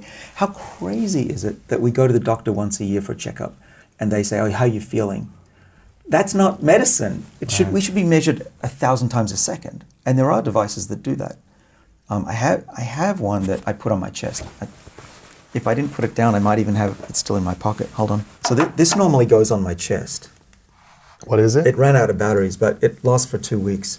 It's called a bio button. You stick it on. Stick it on your chest. You can leave it there. Leave it there. You can swim and shower with it. And it's measuring the body at 1,000 times a second. Really? Oh, it just flashed. And it communicates with your phone, and it tells your doctor and you if you have any heart issues, but it also measures your body temperature, your movement, your sleep. Even can tell if you have a cold or a flu or a COVID. What's this called? It's called a bio button. Bio button. Yeah, and it's actually FDA approved, which means your hospital or your doctor can send you home with one of these, and you'll be monitored by a nurse or a doctor 24/7 in case something goes wrong. That's crazy. And the moment that somebody dies from a heart attack where the doctor didn't give them one of these for $20, there's going to be a lawsuit that says, why didn't you give my dad or mom one of these bio buttons for $20? That would predict when a heart attack Could have is coming. saved his or her life, and then these will become ubiquitous. Your doctor will probably send you one of these in the mail a week before you come in for a checkup. Eventually, we'll all not want to leave the home without one. We'll sleep with them because, who wants to die from a heart attack if you can prevent it? Yeah. That's what these will do. That's amazing. There's devices out there like the bio button, like Levels, like Oura Ring that are telling us information now. Yeah, and they're exploding. I get my heart rate and my sleep patterns done by my bed every night, and it's adjusting the temperature. The bed is doing that for you. The bed does all of that. Yeah, my bed knows more about my sex life than probably Which bed everybody do you have? but my partner. Yeah. It's called 8 Sleep. 8 Sleep, I know that one. Yeah. Yeah. And that tells you, it's what, tracking your body temperature? Temperature and movement, heart rate. Really? And it'll what, make it cooler or hotter based on how you're sleeping? I don't know if it's got that much feedback, but you can adjust it to your preferences. Gotcha. And it lowers your body temperature through the night and then warms up when you need to wake up. And there's even a vibration in there that wakes you up in the morning. Yeah, that's pretty interesting. 8 Sleep. What else is coming? What do you think is good? Like, what are the crazy things that are going to be happening in 5, 10, 20 years in terms of devices or technologies? Well, so when I wrote Lifespan, this was end of 2019, I predicted a world where we wouldn't need to go to the doctor and we'd have these telemedicine things and they'd send the drugs in the mail. It's pretty funny. It's only 2 years later and that's the world already. So trying to predict the world 10, 20 years from now is really hard. It's going super fast, and medicine is going faster than probably any other thing on the planet, with perhaps the exception of NFTs right now. Right, NFTs and crypto, right? Yeah, the metaverse. Yeah, all that's going crazy, but medicine is totally different. So as well from, the iPhone isn't changing much these days, but what's the data coming into the iPhone, or I should say any phone, is what's going to change. How will the metaverse and being in virtual reality affect us in aging or anti-aging? If we're in 5, 10 years, let's say we're all hooked up to devices, staring into a world that we could never imagine in the real world through our devices, or working 8 to 10 hours a day in these devices, playing games, watching movies, hanging out with friends in the virtual world. What do you think would happen to our bodies, our minds, our eyes, and the longevity of our genes by being hooked up on this device. This is what my next book is about, the world that we built and the pluses and minuses and how the heck do we get out of this mess we've created over the last million years. And so I've thought about this. There are pluses and minuses to the metaverse. The pluses are the following, that if you have friends or a pet, it's known that that's going to make you live longer. Actually, the strongest effect, there was a study done at Harvard of men who, after it was the First World War, I believe, they tracked their whole lives and then found out what made them live the longest. And some of it was food, some of it was exercise, but the biggest effect was having a reliable partner. So there you go. Or get a pet if you don't have a human partner. Friends, a healthy partner, and pets Yeah. will help you live longer. Right. And the metaverse could help there. Okay. You could have lots of friends there. Okay. That's the upside. I would imagine you could also be doing meditation and relaxation in there. The downsides, there are a number. So I have a 14-year-old son, Benjamin. Is he in the metaverse? Is he in? He's got virtual headset. He's got a couple of virtual reality headsets. And if he's not in virtual reality, he's got screens. Screens, yeah. So that's not going to make you live longer. I mean, your brain will stay active. There's some brain benefits, but mostly it's poor sleep from all the blue light coming in at night.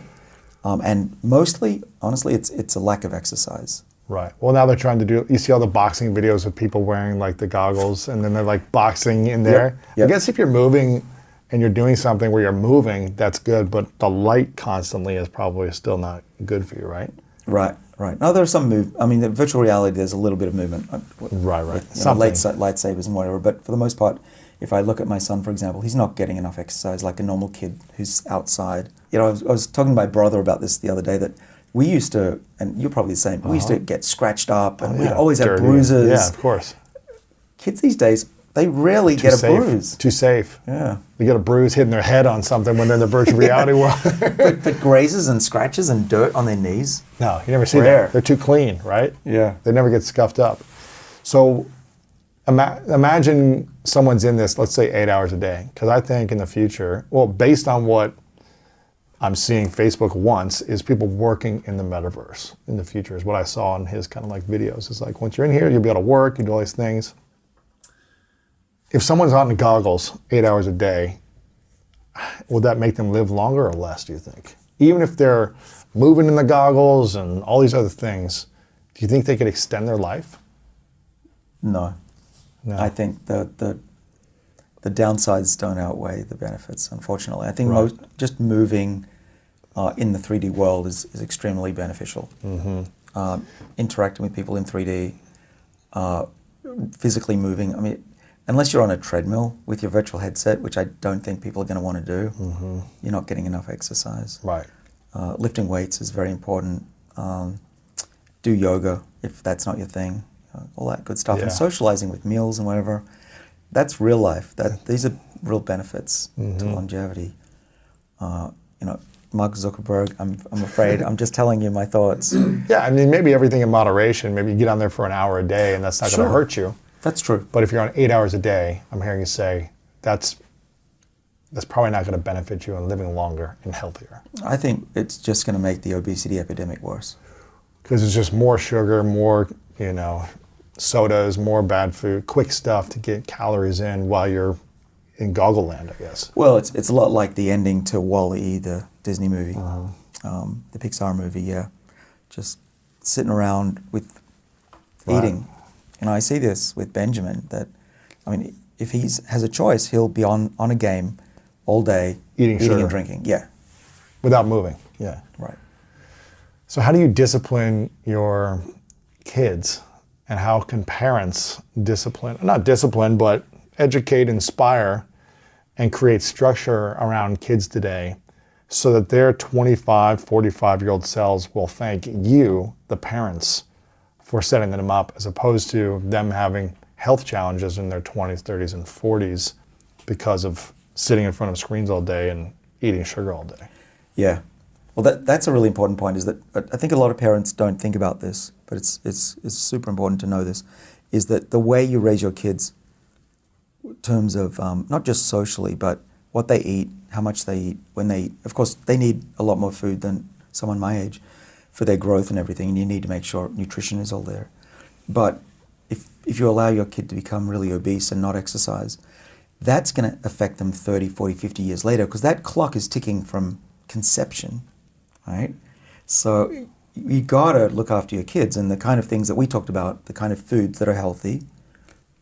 Certainly meat is fine for kids, I'm not saying that, but focus on less per meal. If it's a big, fatty, fried meal. That's not good. No, I mean, once in a while, you got to live, but Right. most kids will thrive on fresh food, homemade food if you've got the time and money to do that, for sure.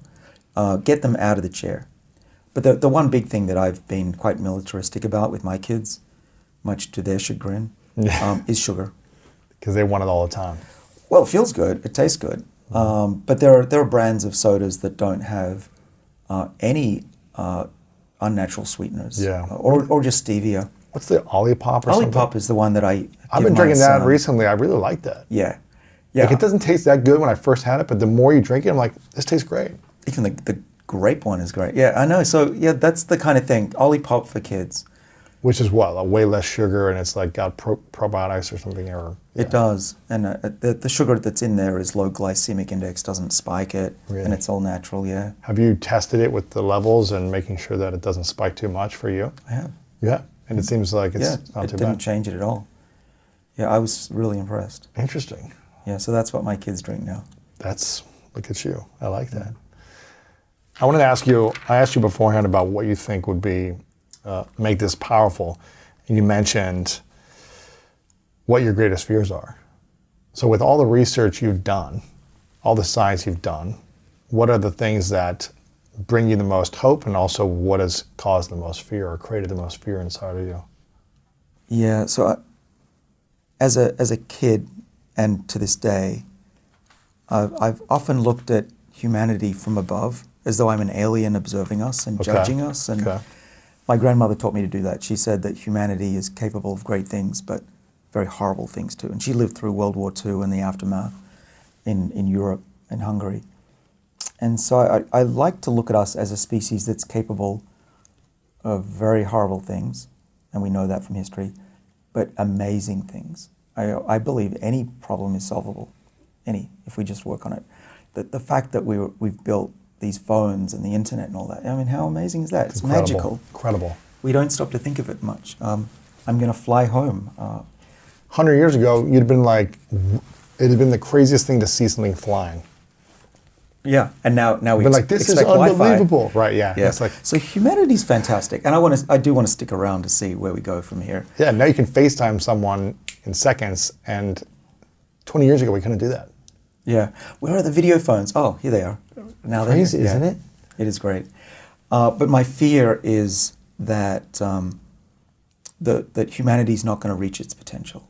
And then to some extent that I'm not going to reach my potential. So I have a fear of being irrelevant and to have wasted my life. Really? It's like I've been given this chance to bend the needle of humanity towards good, not bad. And I have this finite number of years, hopefully not, maybe a little longer than I thought, but it will be finite. What would make you the most proud of yourself if you reach what potential? If you solve what problem, if you help in what way? Let's say you live to as long as you want to live. You extend life as long as it'll take you while being sharp and functional and healthy, not just suffering and extending the suffering. What would be the thing where you look back and say, man, I did exactly what I felt like my potential was? Wow. So I have 3 great kids. So that for me is one type of immortality. Yes. But for myself, what I'd like to leave behind is proof that you can make medicines that slow or reverse the aging process, and that's the best way to address diseases. Because I believe aging itself is a medical condition. We just ignore it because it's so common. But it should be treatable aggressively, and we should be working on it way more than we are right now. Interesting. So creating technologies and medicines to solve that. Right. Hopefully saving millions of lives, that would be one thing that I'm hoping to achieve in my lifetime. But what I'm also doing, and the reason that I'm here, and I'm writing books, and I have a podcast, is that I need help. I can't just do this all by myself, and so I'm educating what to do in your life today, and what kind of research we need, and where to spend your research dollars or donations if you want to help, and change the way people think about medicine. So when they go to their doctor, and the doctor says, oh, we don't need to give you that medicine because it's for someone who's sick, they can say, well, why not give it to me before I get sick? Right. So there's a drug called metformin, which is for type 2 diabetes, high blood sugar, that looks promising as an anti-aging drug. It protects against cancer and heart disease and frailty and Alzheimer's even. But doctors, most, are reticent to give it to people who are not sick yet because it's approved only to treat a disease. But aging isn't a disease, so doctors can't treat it yet. So if aging becomes a disease, then that's another thing that I'll die happy knowing. How do you make aging a disease? Well, the government has to regulate it, and they could do it tomorrow if they wanted to. The World Health Organization, 2 years ago, they have this handbook of diseases, about 400 diseases that we can all suffer from. It's great reading. But they changed it. There was an MG42 code that they put in called old age. And for the first time, the WHO said aging is a medical condition. And I rejoice. That's a first step. FDA needs to step up. Let's do that. Recently, there were protests from some doctors around the world saying old age cannot be a disease. So they changed it back. Oh, wow. Yeah, it's a real setback. Why are they wanting to change it, or why are they saying that old age is not a disease? Well, it's very common. And the definition of a disease is something that happens to less than 50% of people. And this happens to everyone, essentially, right? If you're lucky, yeah. Aging. If you don't die before, earlier. Right, but the symptoms are the same. It causes deterioration, suffering, pain, can cause death. Yes. Why is that not a disease? Right. Because it happens to everyone, I guess, right? So what? Right. Then we should be working on it even more Yeah. than other rare diseases. Why, when you were a kid, did this become such a fascinating thing for you to become, driven to be a top scientist in the world, to be at Harvard, to be, doing this type of research? Why have you been driven your whole life? Or has it not been your whole life? Has it been more in your younger adulthood? I was quite a precocious little kid. My grandmother raised me, in part. My father was taken away from my grandmother because she was 15 in high school. And so she didn't have a kid to raise. Then I came along, her first grandkid, and she put a lot of energy. And she was a philosopher and an artist, and just instilled in me all of these things that I've been telling you, including make every day count. And so from an early age, not only did I try to make every day count, I was told by my grandmother that I could do it. Right? So if you're a parent, trust me, if you give your kids positive feedback, it'll have a big difference because they can actually believe it. I truly believed I could change the world. And how was that? What did that belief do for you? It gave me the courage to attempt it and to believe in myself. And if I look back at my life, it was crazy to think that I'd be here today with you. Right. I was a kid in the suburbs of Sydney who, you wouldn't have looked at me and said, that I was anything special. I was okay at science, but I wasn't a good speaker. I wasn't outgoing. I was pretty shy. And so to get here is quite something. I've had to change my personality. I've had to become smarter and focus and much more resilient, less shy as well. But I think I've done that because I believed that I could do it. Yeah. And the fear of failing was way worse than trying it and not succeeding. Yeah. So the fear of not attempting it is the problem. Right? I would rather die with no regrets and right. Having failed. But I'll take on big things. But because they're big things, I do worry that they might fail. Okay, so it's this dichotomy of these overachievers that, wow, I'm going to build a company or I'm going to get a job at Harvard. And then I get a company and I get a job at Harvard. It's like, oh crap, now what? Now what, yeah. Yeah, so that's what gets me out of the bed in the morning, but also the knowledge that as I've gone in my career, I have a greater chance of actually making a difference. I'm now, 52? I'm in a position that I really could only dream of having, of being able to talk to the world and make discoveries that can impact the world and make medicines, hopefully, that can save millions of lives. So that drives me now, is that every moment that's wasted, every day that I don't succeed, another 100,000 people die. Wow. Because what, is 150 to 180,000 people die every day? Is that the stat in the world? From old age, yeah. From 100,000 a day from old age. Yeah, roughly, yeah. Because I think it's more. It's more, yeah. I think I saw 150,000 on average die every day in the world. I don't know if that's from all causes or what, but that's fascinating. What you talked about your grandmother instilling you the ability or the belief that you can really accomplish what you want to accomplish. What do you think instilling negativity or negative belief or doubt in someone does for their aging? Does it accelerate the aging process when we have negative thoughts or someone puts that in us? Or does that give us any benefit of all of living longer with negative thoughts in our mind? Yeah. So I don't know of any research on that. That'd be interesting. It sure would. The power of the mind is strong. And I'm saying that as a scientist, not just because it's a lot of people say it. It's been shown that parts of the brain control our longevity. There's a particular part of it that hangs down the base of our spine, of our brain, called the hypothalamus, which is secreting a whole bunch of molecules into the bloodstream, some of which control our immune system, but also our age. And so again, we use mice to test this because we can manipulate them better. And if you decrease inflammation in this hypothalamus, the mice will secrete less of a molecule that causes aging. And then the mice live longer. Okay. So I think that your mental attitude, being more resilient, don't worry so much, don't have chronic stress, have some confidence, could have remarkable benefits on your long-term health. Because that's where the part of the brain that connects to this, is that what you're saying? Yeah, it's the drip feeder for hormones and chemicals from your brain. So what you think controls your body largely through that. There's some other nerves, like there's a vagus nerve as well. But so this is science too, that your thoughts impact your immune system or inflammation or certain areas of the body that also make you age. Yeah, right, and that's true. And there was a study just 2 weeks ago, again in mice, but usually these things are applicable, that they manipulated some nerves in the middle of the brain that are known to be affected by stress. And they started to find more immune cell defenses in the gut of those mice controlled by these nerve cells in the brain. What does that mean? Well, if you're under a lot of chronic stress and you know, people say, oh, my immune system is depressed, I used to think, yeah, right, how's that possible? Now we know that it could be possible. So the more stress you have, potentially the weaker your immune system. Yeah. Through your brain actually reducing the amount of immune cells going around your body.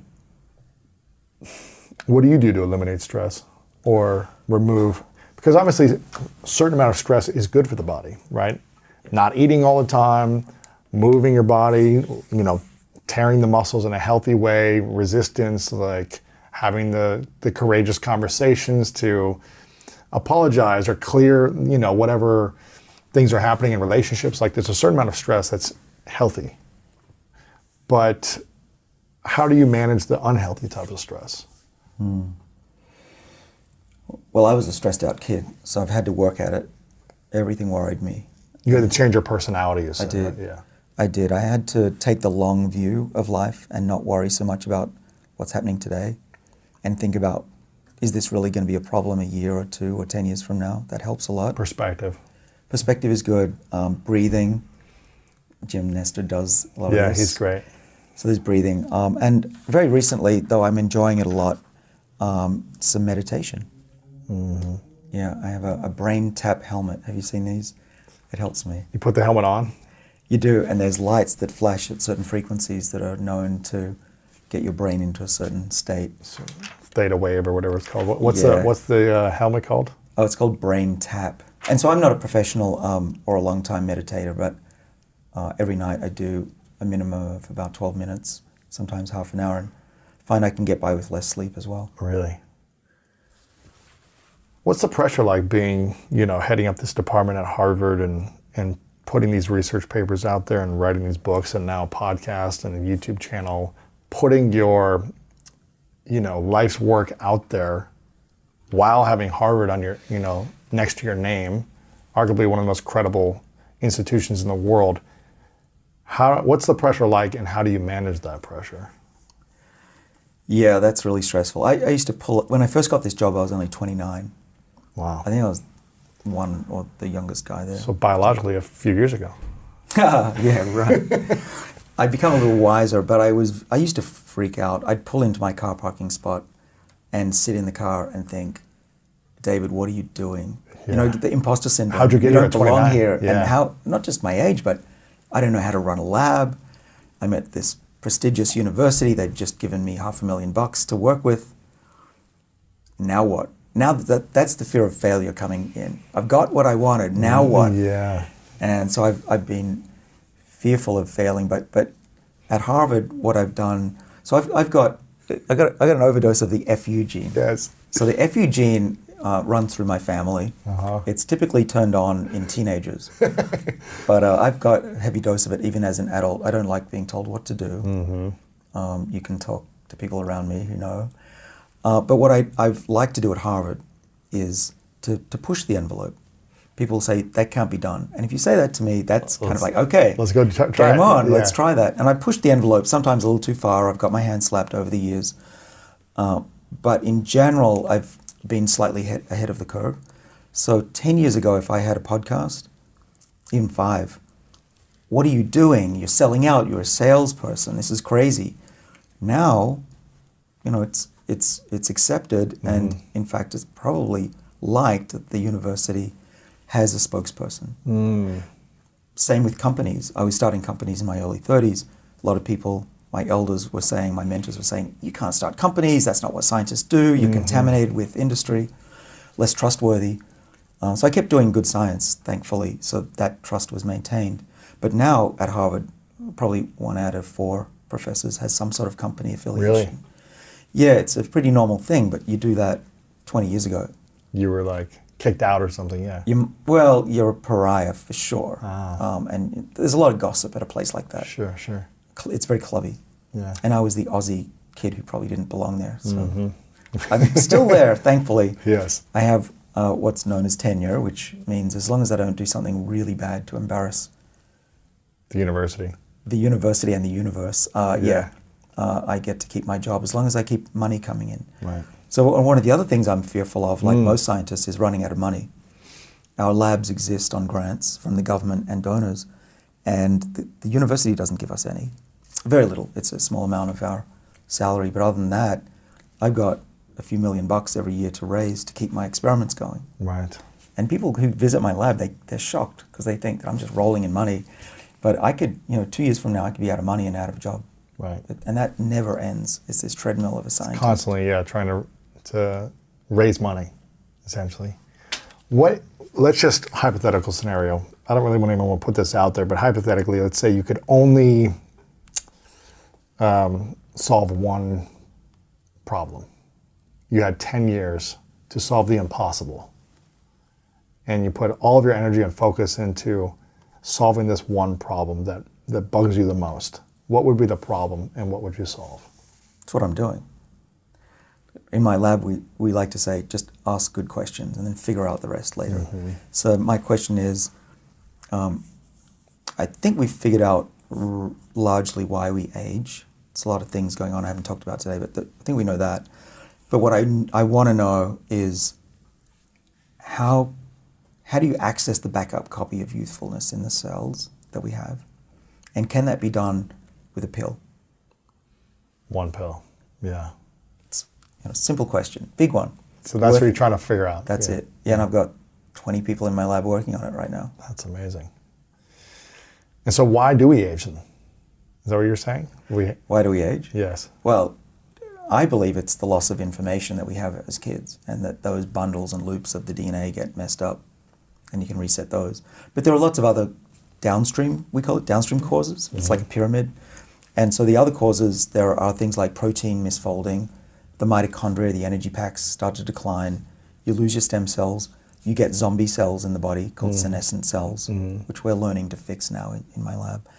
And DNA damage is another thing that drives the clock forward, we've discovered. So those mice that get older, we actually just cut their chromosomes and then the clock advances. So those are the groups of what we call the hallmarks of aging that we can measure in you and predict how old you are and when you're going to die. That's crazy. Including those methyl chemicals that we call the DNA methylation clock. Wow. Yeah. So do you know when you're going to die based on these markers? I do. What's the age that says right now? So right now my age is tracking at, there's a number of tests, but I'm typically 5 to 10 years younger based on a variety of tests. So that gives me that amount of time at the end. What is that? So 78, is that the average age right now? So it'd be like 88, 90 or something, or what do you mean? Yeah, 88. 88 right now. Yeah, so that's like 2058. That's nuts to think about, isn't it? That you have a dead date? It's crazy. I think about that date a lot. Wow. I actually set the year 2050 as my expiry date when I was a teenager and have been working ever since to get stuff done. Right. 2050 as your expiration date. Yeah. And what is it now? What year is it? No, I mean, what is the expiration date now? What is it's another 8 to 10 years 8 to 10 beyond years. that. But if we can reverse aging by 1 year every year, then all bets are off, right? Wow. And we're learning how to do that. Wow. That's fascinating. How often do you think about your death? Many times a day. Really? What does that do for you when you think about it? It makes me want to work harder and get stuff done and Yeah. call people I love and tell them that I love them. Yeah. I think everybody should be aware of their own death. I watched my mother die in front of me. It wasn't pretty. Yeah. And I think that's what a lot of us are going to experience. We just are in denial. And until you're probably in your 60s and 70s, you can kind of forget about it. You're healthy, you don't have to worry about it. But I haven't been able to get that thought out of my mind. Right. Having an expiry date and a certain amount of time to achieve things. And when did your mom pass? Oh, gee, 2014. Okay. And it was smoking was the main cause. Well, old age is the cause, I guess, of everyone's death, but smoking was what accelerated it? Yeah, accelerated the clock, and then some cell in her lung lost its identity, went back to age 0, started growing, became a tumor about the size of a grapefruit. Ooh. In the lungs? In one of her lungs. Oh, man. She was coughing up blood. That was the first she knew about it. When she coughed up blood? Yep. They took out one lung. That's vicious surgery. And then suffered through lack of breath for another 20 years. Oh, man. And but it was more painful for her, but it was psychologically painful for me because I was so against the smoking that just every day a fight with my mother about don't smoke, you're going to kill yourself, you're going to get cancer. I was hiding her cigarettes, trying to save her life because I like to save lives. That's what I do. Yeah. And the fact that I couldn't save my mum's life is still a pretty harsh thought, as you can tell Yeah. from my face right now. Yeah. So did she keep smoking after the surgery too? No. She stopped. Right. Having a lung taken out is a pretty good way to stop smoking. But she did stop, right. She was in a lot of pain for many years. It's quite, because they have to cut through your ribs to get the lungs out. Oh my gosh. Yeah, it's not good. But, I mean, in the end, the other lung gave out. It was slow, progressive, and she would struggle for air at night when she was asleep, and even with oxygen, couldn't get enough. And, suffocating is not pleasant. So she spent many years suffocating slowly. That's exhausting. And eventually that's how she went. Yeah, so if you smoke, please quit. Please, it's not worth it. I know it's hard. The addiction is really hard for a lot of people. Yeah. But I've seen what it can do. It's just really, really tragic. What is the best way to die? In your sleep? Peacefully? I don't think it happens that often, though. Does it ever happen? Rarely. Yeah. It's. I was just talking with Tom Bellier the other day, and he saw somebody die. Actually, somebody had a stroke at one of his events in his 40s, and there was nothing he could do. He watched them just right in front of him die. Yeah. Yeah, and they were trying to revive him. Oh, they can't do anything. No, his brain basically had popped. Oh my gosh. But you realize, this is a 40-year-old in his prime, that you can die. One of us could die this afternoon. We got to live life like that. How does a stroke happen like that if you're healthy or seeming healthy? Is there some underlying condition? There can be, yeah. There are some weak blood vessels in some people genetically. But being overweight and having high blood pressure will make it a problem. What are 3 things we can do medically every year? Is it just check with the doctor once a year and do some tests? Or what would you say are 3 things, whether it be see a doctor, take this test every year to at least have like a baseline of understanding of the information about our bodies, you know, our blood work, I guess. What are those things we can do that you were like, this is a bare minimum, do these 3 things? Mm-hmm. All right. So the best predictor of your long-term longevity that we know of is your blood sugar. And there's a readout called HbA1c. HbA1c. HbA1c. What is this? Ask your doctor. Okay. It's the amount of glucose that's become fused, attached to your hemoglobin. And when you've got high blood sugar, it attaches to a lot of proteins in your body. You become caramelized. And hemoglobin you can measure in a blood test. And HB stands for hemoglobin, and A1C is the version that's got sugar on it. And doctors measure this routinely for diabetics, but they don't measure it routinely for regular people. But you want to make sure, and the reason you want to measure HbA1c rather than just your fasting blood glucose, which is quite variable, is the HbA1c, it's a snapshot of a month, because your hemoglobin gets turned over every few months. So it's like an average of a month. Now you can do it with a monitor from levels if you want, but if you don't have that, then this HbA1c number gives you an idea. So if you're around 5 or lower, you're super young and healthy. If you're in the mid-range up to about 7, you're pre-diabetic, and above that, you're type 2 diabetic. So having this information every year is important, is what you're saying. And not just every year. You can do it more often. Every month, every week, every Well, I do it every few months. InsideTrackers, I get it through them. And I'm seeing things go up, and as they go up, I bring them down. You make adjustments. I do. Yeah, I mean, that's the point of having this data. Otherwise, you get sick and it's too late. Yeah. So having the information about this is a huge thing you can do a few times a year. Right. And there's another one that I'd measure for heart disease, which is called HS, little hs, and then capital C, capital R, capital P. Okay. High sensitivity CRP. So this C-reactive protein is a good measure of cardiovascular inflammation, and you want that to be low. How low do you want it to be? I forget the units. Okay, but you just want it to be low. Okay. Yeah, and then there's a new type of cholesterol, not new, but new to the mainstream, called LP little a. It's a capital L, little p, and then in parentheses A. And that is the new measure of cholesterol.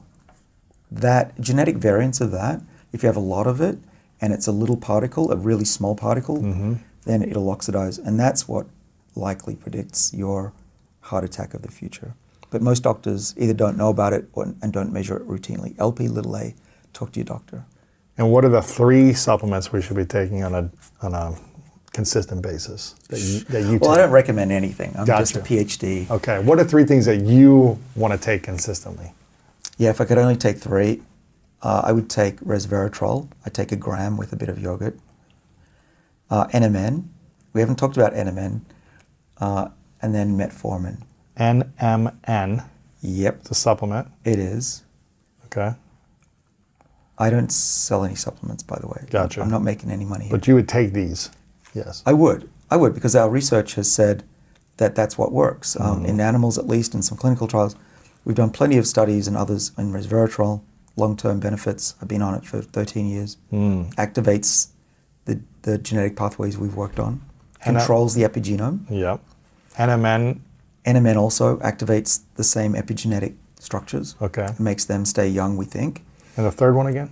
Metformin. This is the type 2 diabetes drug that controls blood sugar. That doctors aren't able to give out right now? They're reticent, but they can if they want to. Interesting. Interesting. I believe there's a website online. Check that out. What's it called? I don't remember. Okay, but Google you this. Could Google it. You'd see it. Interesting. But these are the 3 things you would take daily if you could only take these. Right now. I mean, I've got some other things in the hopper that I'm trying. Right.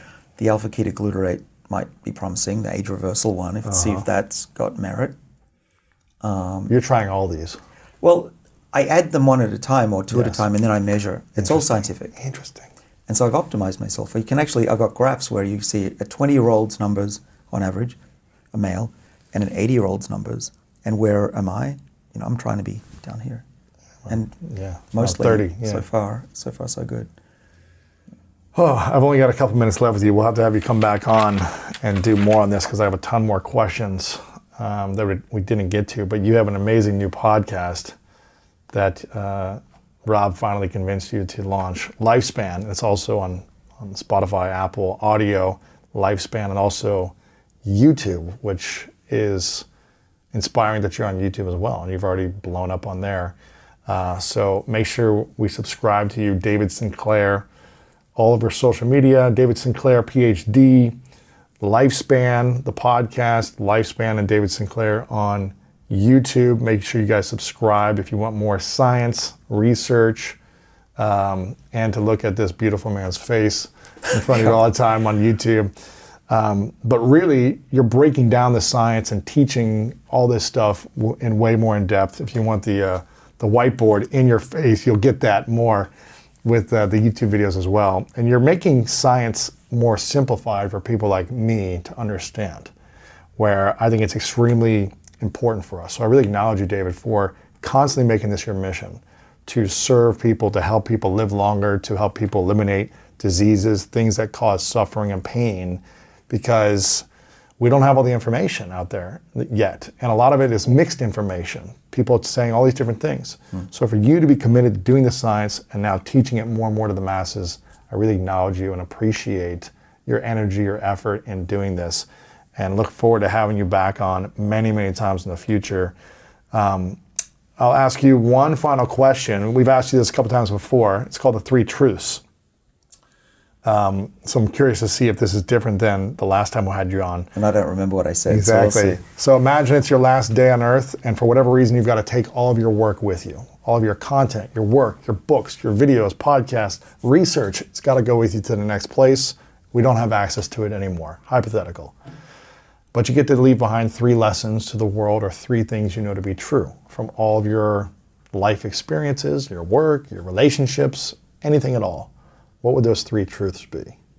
Number 1 would be find your soulmate and don't rush it. Your partner will determine your happiness more than anything. Second would be make every day count. Act as though it's your last day on Earth. Work hard, make great decisions, and tell those you love that you love them. And then third, look after your future self, because you will be that person one day. But I think for people that are in their late teens, early 20s and onward, it's really important. If you look at longevity, a lot of the major injuries and early deaths, and not just due to accident, but chronic illness comes from people falling and breaking a hip, and just not being strong.